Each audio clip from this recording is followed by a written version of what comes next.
সনদে কি কি সংস্কার হবে, কি কি প্রস্তাবনা থাকবে এবং সেটার আইনি ভিত্তিটা কিভাবে হবে, ডক্টর ইউনূস সেটা আদেশ জারি করবে কিনা, এগুলো হলো প্রধান ইস্যু, প্রধান তর্কের জায়গা। এই জায়গাগুলোতে একমত হলে গণভোট আমরা ইলেকশনের দিনও করতে পারি, ইলেকশনের আগেও করতে পারি, সে বিষয়ে আমরা আলোচনা করতে পারি।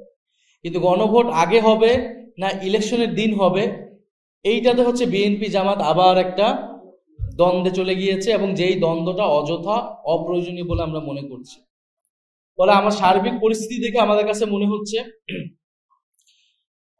যে বিএনপি তো পুরো ঐক্যমত্য কমিশনের শুরু থেকে মৌলিক যে বিষয়গুলো ছিল সেখানে নোট অফ ডিসেন্ট দিয়েছে, বিরোধিতা করার চেষ্টা করেছে। ফলে সংস্কারের পক্ষে তারা কতটুকু আছে এ বিষয়ে জনগণের ভিতরে প্রশ্ন আছে, আমাদের কাছেও প্রশ্ন আছে। আবার অন্যদিকে জামাতের কার্যক্রমে মনে হচ্ছে যে তারা নির্বাচনকে পেছানোর কোনো অভিসন্ধি তাদের আছে কিনা, দুরভিসন্ধি আছে কিনা।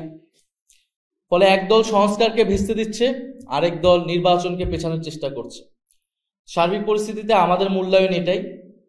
তবে আমরা এই দুইটার কোনোটাই চাই না। আমরা চাই যথাসময়ে নির্বাচন হবে ফেব্রুয়ারিতে,